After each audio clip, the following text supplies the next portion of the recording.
My ex-in-laws and parents cut me off immediately after seeing that my wife cheated on me with the better brother who they all adored and left me in the dirt.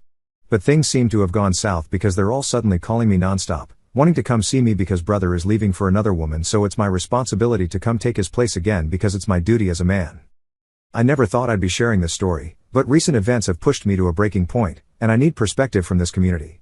My ex-wife, Julie, 34 female, and I were married for 8 years before everything fell apart. We met in college, dated for 3 years, and had what I thought was a solid, happy marriage. Julie was charming, dependable, and good-looking, the type of person people would look at and think, wow, he's lucky.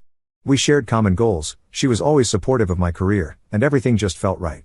I thought we had something solid, and I never imagined in a million years how wrong I was. Growing up, I was always the responsible one in the family.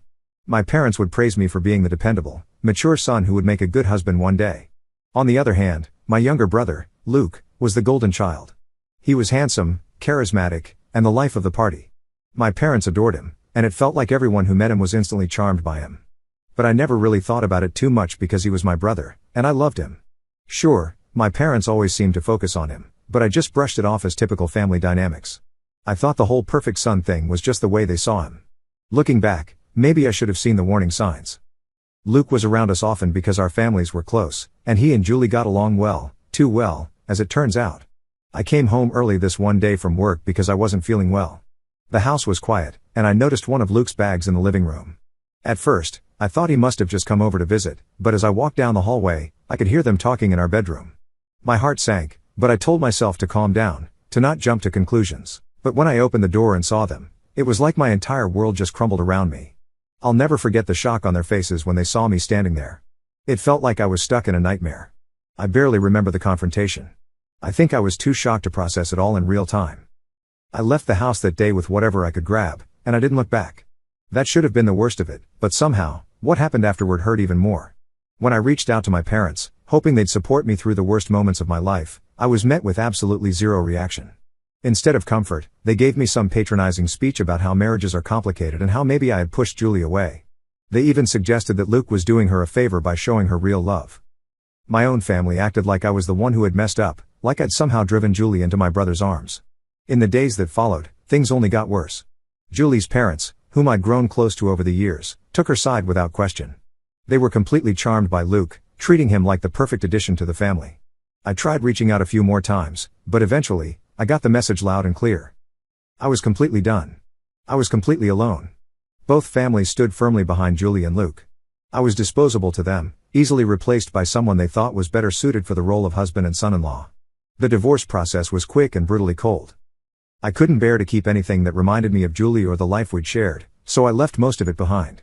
I moved into a tiny apartment, trying to figure out how to rebuild my life with no support.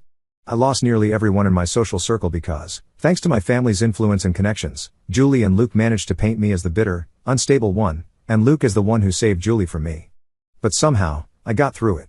I threw myself into work and slowly started meeting new people who didn't know about the mess that had become my life.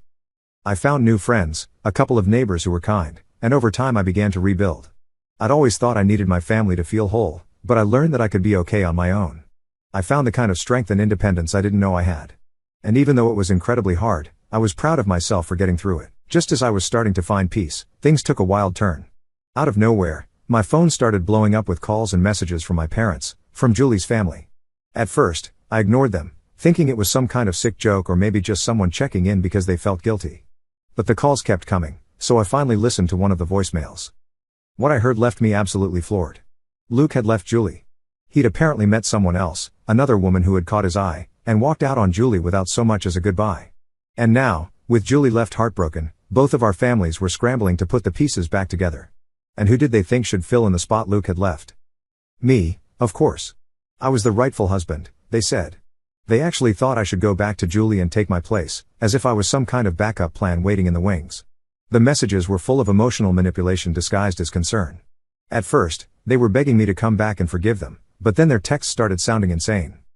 They kept saying it was my duty as a man to give Julie a second chance, that forgiveness would show how strong I was.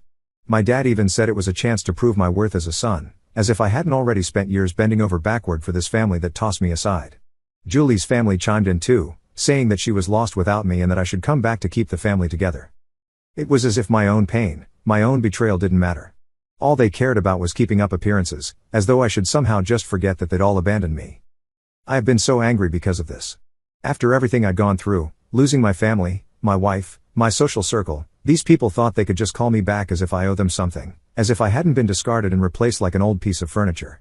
And the worst part was they acted like I should be grateful for the chance to come back. For a while, I debated whether I should confront them. Part of me wanted to scream at them, to let them know how deeply they'd hurt me and how absurd their request was, but another part of me knew that they wouldn't understand. They never saw me as a person with feelings, just as someone who could fulfill a role they needed. Confronting them wouldn't change anything. They'd twist it around somehow, make it about them, or tell me I was being dramatic. So I've been ignoring the calls, trying to find some peace in the life I've built for myself, but they have been bothering me this whole time. Every few days, I'll get another voicemail, another text message, and it drags me back to that place of anger and hurt. They don't see me as a person with my own life and pain. They only see me as a convenience, someone who can patch up their mess. It's been exhausting, and I'm so tired of feeling like I'm the only one who sees how messed up this all is. Honestly, I know I'm not wrong for refusing to go back, but part of me wonders if there's something I'm missing. Should I confront them and try to make them see the damage they've caused? Or should I just block them all and let them deal with the mess they made? I know I've come a long way, but this whole thing has brought up so many old wounds that I thought I'd healed. So, Reddit, what am I supposed to do here? Should I even bother trying to explain to them how much they've hurt me, or would it just be a waste of time? Update 1. Hi, guys. I wish I could say things have gotten better, but, honestly, the situation has only gone from bad to worse. Ever since I posted, my inbox has been flooded with more messages and calls from my family and Julie's family, and it's been a nightmare trying to keep up with all of it. My phone buzzes with notifications all day to the point that I'm starting to dread even looking at it. I've tried blocking numbers, but somehow they keep finding ways to reach me, whether it's through new numbers or emails. It's like they're determined to wear me down. But what really took me by surprise was a call from Julie herself. I usually don't pick up calls if I don't recognize the number, but this time I did. I thought it might be work-related or maybe a friend, but the minute I heard her voice, my stomach dropped.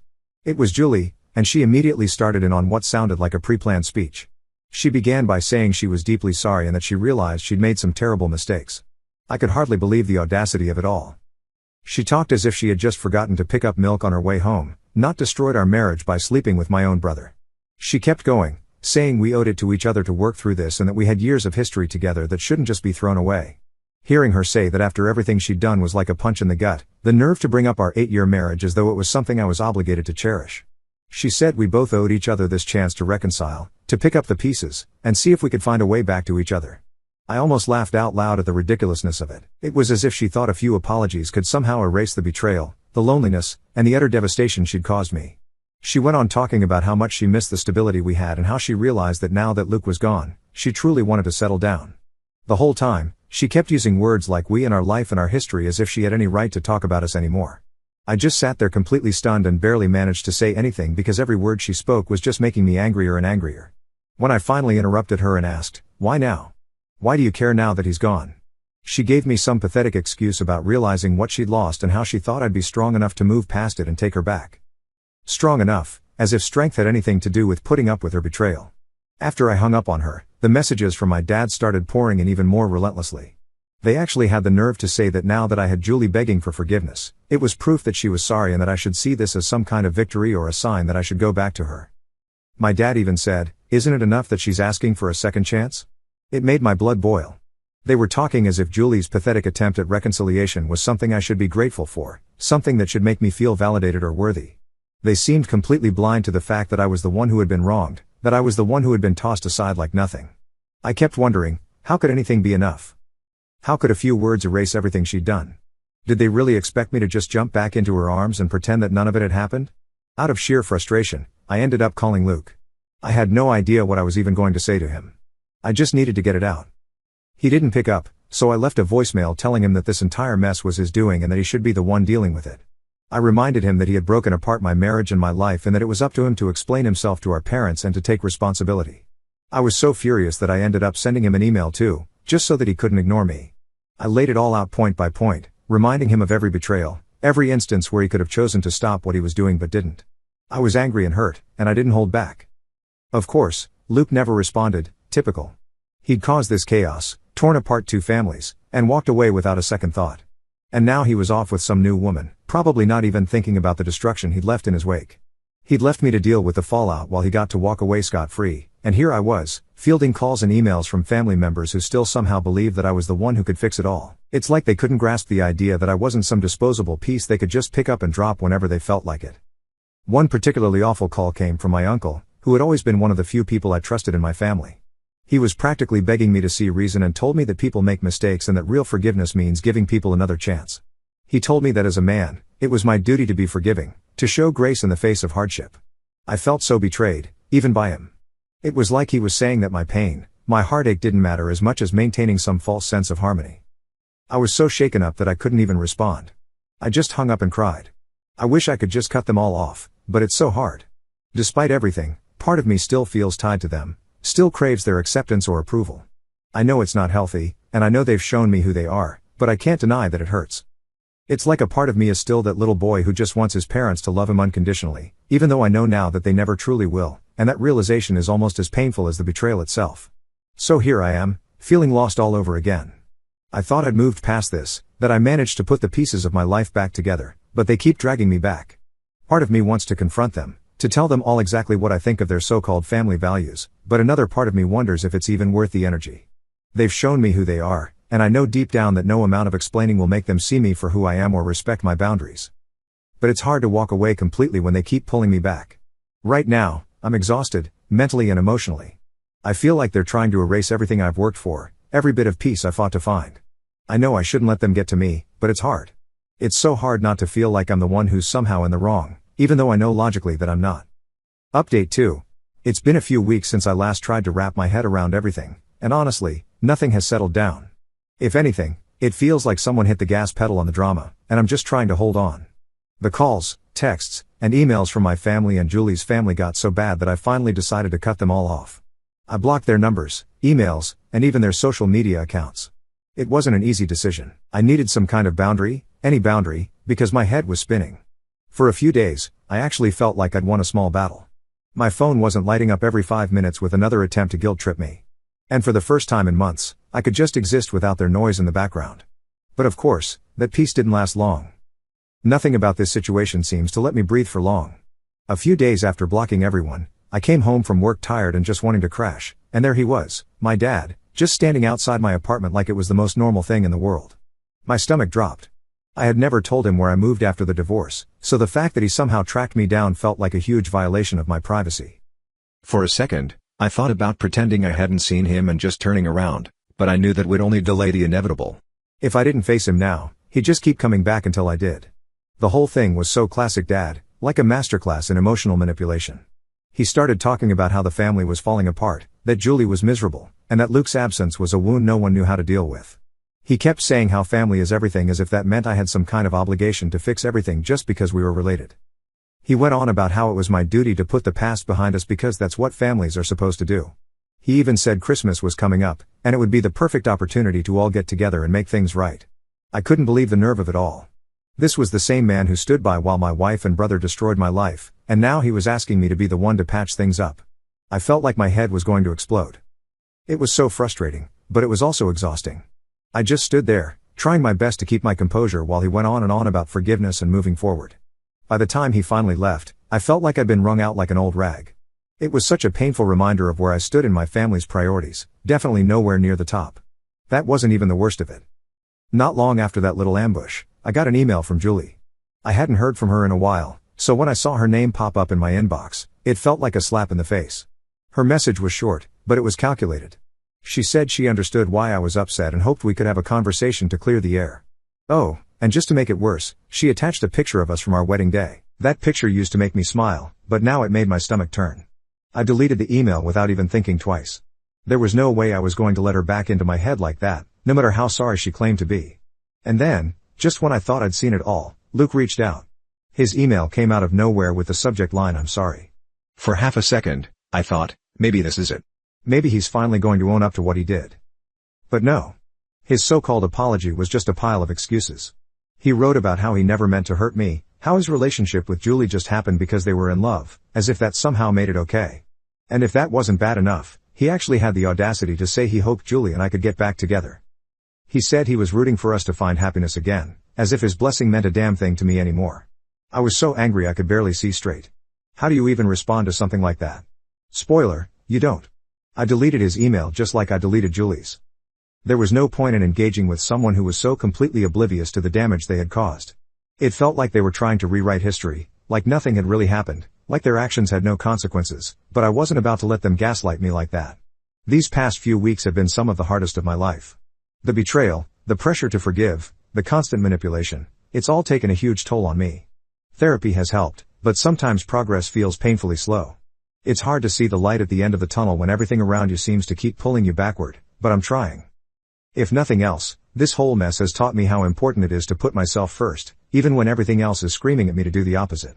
With the holidays coming up, I know things are going to be tough. The whole family togetherness thing feels like it's going to be shoved in my face at every turn, but for the first time, I'm not going to let that dictate my decisions. I've spent too long trying to keep the peace, trying to make everyone else happy at the expense of my own well-being. It's time for me to take control and make choices that are good for me, even if that means upsetting a few people along the way. It's not easy, though. There are still days when the guilt creeps in. I think about all the messages I've ignored, all the people I've cut off, and wonder if I'm doing the right thing. But then I remind myself of everything that happened, everything they did, and I know that this is what I need. I'm learning that I don't owe anyone my peace, my happiness, or my mental health. I'm learning that it's okay to walk away from people who don't respect my boundaries, no matter who they are. The road ahead is still uncertain, and I know there will be more challenges, especially with the holidays looming, but I'm not going to let the past dictate my future. Update 3. Hi everyone. I just wanted to take a moment to thank everyone here for your kind words, advice, and support. Reading through the stories of people who've gone through similar situations has been such an eye-opener. It's comforting, too, to know that I'm not alone in dealing with something as messy and painful as this. It's like finding a safe space I didn't expect. I never thought I'd find a community where I could feel so heard, but here we are, and it honestly means a lot to me. I honestly didn't think things could get any worse, but I've learned that life's pretty good at surprising you, and not always in a good way. Since my last update, things have taken another turn. It feels like every single person involved has decided that they're not going to back down. Instead of backing off and letting me heal, they've just doubled down on their efforts to guilt trip, manipulate, and pressure me into going back to a situation I've worked so hard to escape. It's like the chaos is never ending, and I'm constantly fighting to keep my peace intact. The first major red flag was a letter I got in the mail from Julie's parents about a week ago. At first, I thought maybe this was an attempt at reconciliation or at least an apology for their part in all of this, but no. The letter was nothing but accusations. They went on about how selfish and immature I was for not forgiving Julie and for not putting the family back together. According to them, my refusal to engage was somehow making everything worse for everyone else, like somehow it was my responsibility to fix a mess that they all contributed to. But the real kicker was at the end of the letter when they threatened to expose me to our mutual friends. They said if I didn't do the right thing and talk to Julie, they'd ruin my reputation and paint me as the villain. Seriously? What exactly were they going to expose? Did I set boundaries? That I refused to forgive a woman who cheated on me with my brother? It was infuriating, to say the least, and honestly, it just made it crystal clear, I could not trust these people. I had to protect myself from them no matter what. Then Julie decided to take it to the next level. I was at work one day, minding my own business, when one of my coworkers came to tell me that someone was waiting for me in the lobby. At first, I thought it was just a delivery or maybe a friend stopping by unexpectedly, but no. When I walked out, there she was, Julie, standing there like some rom-com protagonist holding a bouquet of flowers. My stomach sank. It was the last thing I needed, and it felt like the entire world had stopped. Why did she think this was okay? It wasn't even just the flowers. It was the fact that she was at my workplace, my safe space, after I told her again and again that I didn't want her in my life. She completely disregarded the boundaries I had set. Acting like a bouquet could somehow fix everything she destroyed. And it wasn't just awkward for me, it was embarrassing. My coworkers were watching, and I could feel their eyes on me, making this whole ridiculous scene worse. Julie, of course, didn't seem to care. She kept blabbering on about how sorry she was and how much she missed me, as though all that mattered was her feelings. She said we were meant to be together, as if me standing there, heart in pieces, didn't prove the opposite. It felt like she was rewriting the story in her favor, playing the part of the heartbroken hero when really she was the one who caused all of this. It was selfish, and honestly, it felt like she was trying to gaslight me into feeling bad for her instead of taking responsibility for her actions. I was so angry, but I had to stay calm. I told her she needed to leave immediately, that this wasn't the place for her apology. She ignored me. So I walked back to my office, shaking with frustration. I locked myself inside, trying to regain my composure. I called security to remove her. I didn't want to escalate things, but at that point, it was clear I had no other choice. I had to protect myself again. Later that night, I made a decision I never thought I would have to make. I filed for a restraining order against Julie. The idea of doing this, of having to get legal protection from someone I once loved, was heartbreaking, but I knew it was the only way to keep her out of my life for good. I couldn't just sit around and let her keep showing up, invading my space, and making me feel powerless. I had to take control. And my family? They haven't stopped either. Even though I've gone no contact with them, they found new ways to try and reach me. One of my cousins, someone I haven't spoken to in years, sent me this long message about forgiveness and how everyone missed me. Of course, she didn't mention the fact that none of them cared about me when I was in the middle of dealing with the betrayal. Another distant uncle chimed in with an email about how I needed to be the bigger person and let go of my anger. It's crazy to me that these people who weren't even involved in the betrayal feel like they have the right to tell me how to heal. They have no idea what I've been through. But the hardest part, the part that's been the most painful, is my dad. Despite everything, despite our last confrontation where I made it clear I wanted nothing to do with this mess, he's still trying to guilt me into coming back. A few days ago, he left me a voicemail saying I was tearing the family apart by refusing to forgive Julie and Lucas. He didn't even acknowledge the pain they caused me. All he cared about was how my actions were affecting them. It's hard not to feel drained by all of this. Every time I think I'm getting some distance from the chaos, someone finds a new way to drag me back in. But through all of it, I've come to realize something important. I deserve better. I deserve better than Julie, better than the toxic dynamics in my family, and better than the life they tried to force me into. I've moved into a new apartment that they don't know about. I've locked down my privacy even more, new phone number, tighter security on my accounts. It's sad that I've had to go to these lengths, but it's necessary for my peace of mind. Therapy has been my lifeline. My therapist has helped me understand that it's okay to protect myself, that cutting off toxic people isn't just acceptable, it's essential. Progress is slow, and some days it feels like I'm barely hanging on, but for the first time in a long time, I'm putting myself first, and that's something I've never done before.